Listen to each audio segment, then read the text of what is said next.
Assalamualaikum warahmatullahi wabarakatuh. Halo Sobat Sehat Rumah Sakit Mauda Medika, kembali lagi dalam acara Ngobrol Asik seputar kesehatan. Bertemu lagi dengan saya Dr. Gigi Trimatul Husna yang akan memandu acara Ngobrol kali ini dalam beberapa waktu ke depan. Nah Sobat, untuk tema Ngobrol kali ini yaitu seputar ASI. Nanti kita akan berbincang seru dengan salah satu bidan Rumah Sakit Mauda Medika, yaitu dengan bidan Vina. Assalamualaikum Bu Bidan. Waalaikumsalam, halo kakak. Halo.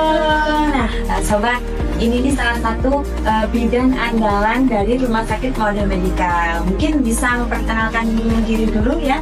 Halo Sobat Rumah Sakit Mauda, saya Tina.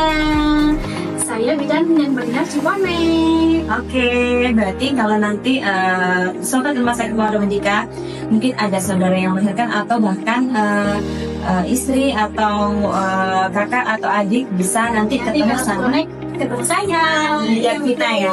Kita manggilnya, saya manggilnya Mbak aja ya, soalnya kan masih boleh. masih fresh gitu ya. Oke. Ya Mbak Vina, untuk ngobrol kali ini kita membahas tentang ASI, yang dimana menurut WHO sendiri itu ASI adalah makanan terbaik untuk bayi, apalagi 6 bulan pertama ya. Setuju sekali. Oke, siap. Untuk pertanyaan pertama nih, biasanya yang sering ditanyakan oleh Sobat Rumah Sakit Mauda Medika, kenapa sih harus ASI? Apa sih keunggulan ASI itu dibandingkan susu formula? Yang jelas meskipun susu formula terlalu itu masih lebih bagus ASI. Oke, gitu. Banyak sih yang kalau seandainya di waktu setelah melahirkan gitu ya, Mbak anaknya nangis terus, asinya belum keluar, gimana nih, kayak gitu ya, seumpama ya. Pasti kita coba dulu Bu, coba tapi anaknya nangis terus, kalau nggak keluar gimana, susu formula aja ya Mbak, kayak gitu, biasanya kan kayak gitu ya dong. Tapi kita pasti akan sangat menyeratkan ke keluarganya atau ke orang tuanya, pasti ke ibunya ya, pasti kalau kadang-kadang kan ibu muda itu bingung dan sebagainya ya, itu kita sarankan. Kalau ASI itu kan memang kandungannya sangat lengkap sekali daripada susu formula ya, memang ada lemaknya sama seperti di susu formula, tapi kalau di ASI itu kan resiko alerginya sangat jarang sekali. Terus habis itu kalau ASI itu gimana ya menjelaskannya ya, jarang sekali untuk membuat anak sakit. Nah gitu, Antibodinya ya. antibodinya betul.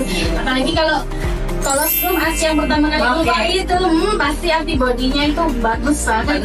Banyak banget ya. Iya. Kemudian ini nih biasanya ditanyain untuk pertama kali melahirkan, apalagi yang ibu-ibu muda ya. Iya. Nah, itu cara perlakatan ASI yang baik. Gimana sih cara mengasihi yang baik dan benar itu? Cara mengasihi yang baik dan benar. Yang bisa dipraktekkan ya. Nanti dipraktekkan ya. Cara menyusui yang betul itu bagaimana. Jadi intinya itu ada 3. 1, cara menggendongnya, posisinya seperti apa, perlekatannya ke mulut bayinya seperti apa, payudaranya seperti apa. Nah itu harus benar-benar diperhatikan betul. Karena kalau seandainya salah, bayinya nggak dapat ASI maksimal, mamanya putingnya lecet. Kalau lecet, sakit, nggak mau menyusui. Malah trauma ya gitu ya. Betul. Ada pengaruhnya nggak semua nanti selain mungkin lecet, payudaranya mungkin membengkak, bisa jadi ya itu. Setelah itu saya sih sering ya paling bilang ini mastitis gitu. Mungkin ada beberapa Sobat Rumah Sakit Mauda Medika yang masih asing ya, mastitis itu apa sih, mungkin dengar cuman belum tahu pengertian sebenarnya itu apa ya. Kalau mastitis itu ya pembengkakan pada payudara, intinya itu dia tuh meradang. Kenapa kok meradang? Ya karena saluran dari ASI-nya itu tersumbat. Kenapa kok tersumbat? Ya karena pengeluarannya tidak maksimal. Kenapa tidak maksimal? Pasti perlekatannya ada yang salah dan sebagainya. Kalau diruntut pasti paling utama itu pasti posisinya. Betul itu. Kalau posisinya kurang betul, pasti nanti pengeluaran ASI-nya nggak maksimal, jadilah bendungan ASI. Tersumbat tadi, namanya meradang, betul, dan kadang mastitis. Iya, berarti mastitis itu peradangan pada payudara. Iya betul. Nah, cara mencegah terjadinya mastitis sudah dijelaskan sih tadi ya. Cuman mungkin ada beberapa cara mencegah. Kalau mastitis pokoknya yang satu intinya ASI harus benar-benar dikosongkan. Kalau seandainya menyusui jangan hanya satu payudara, jadi dua-duanya ya betul. Payudara kiri, payudara kanan harus bergantian. Jadi jangan cenderung kadang enaknya gendongnya kiri, jadi kanan nggak disusukan. Nah itu bisa menyebabkan bendungan ASI atau masih itu tadi. Karena payudara dua-duanya juga produksi, nggak satu aja ya.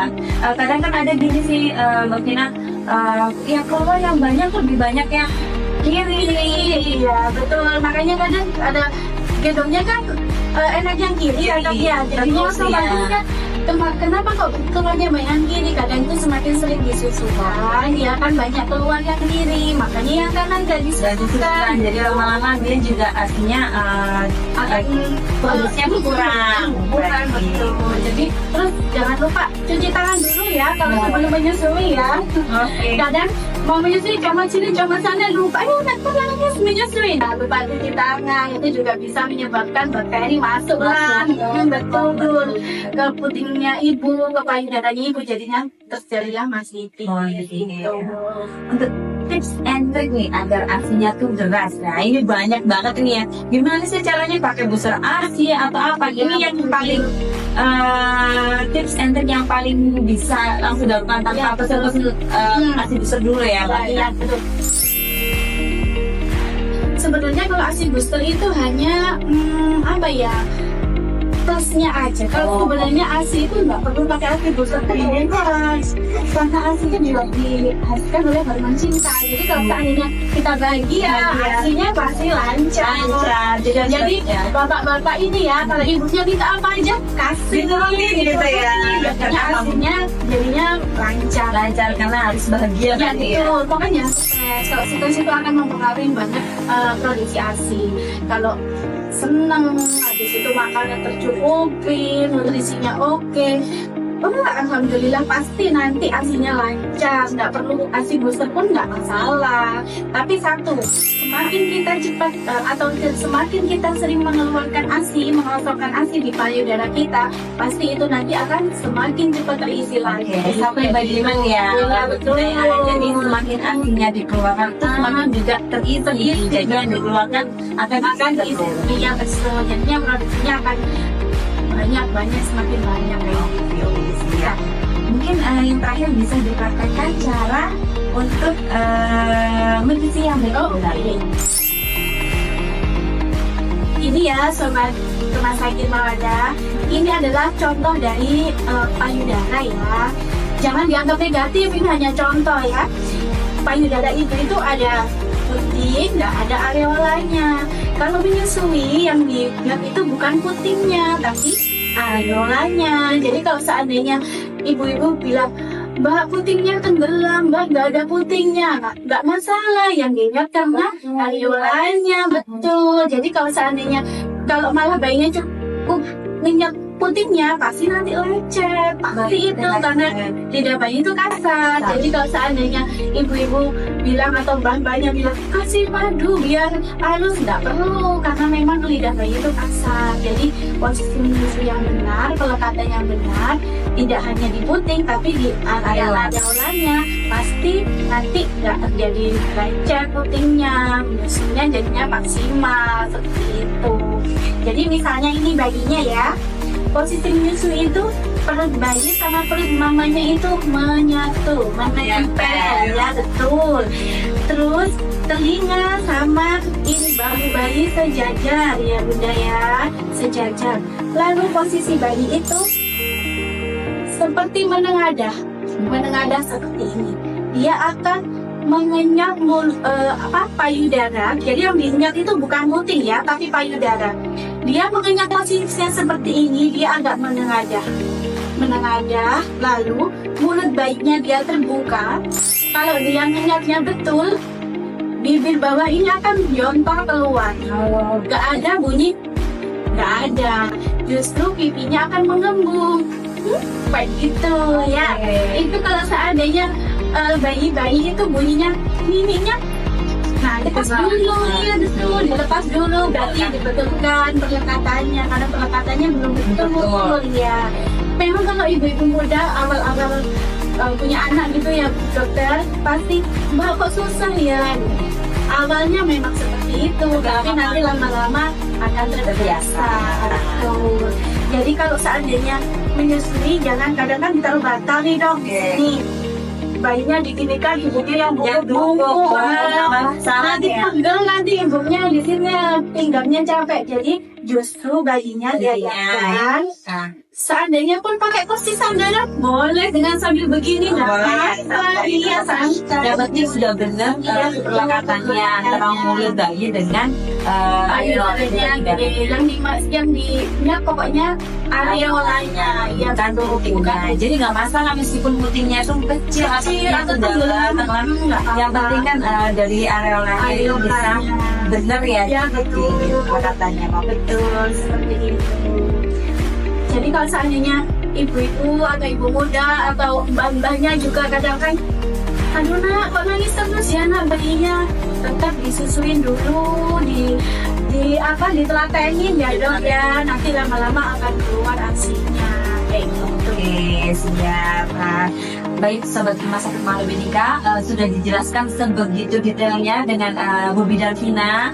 Kemudian banyak sekali yang kita dapat ya, termasuk untuk saya sendiri juga banyak pengetahuan yang belum saya ketahui. Akhirnya saya tahu dari penjelasannya Bu Bidan Vina tersebut. Untuk kesimpulan singkatnya yaitu ASI adalah makanan terbaik untuk bayi. Jadi meskipun sufor termahal sekalipun ASI tetap terbaik. Jadi diusahakan untuk memberikan ASI semaksimal mungkin, sebisa mungkin kita usahakan agar kebutuhan bayi juga tercukupi, karena ASI juga mengandung antibodi di mana akan memberikan daya tahan tubuh berlebih untuk si bayi. Benar.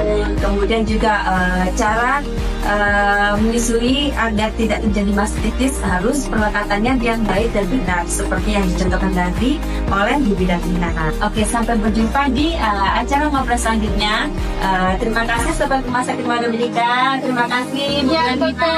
Sampai berjumpa lagi. Semoga sehat selalu. Wassalamualaikum warahmatullahi wabarakatuh.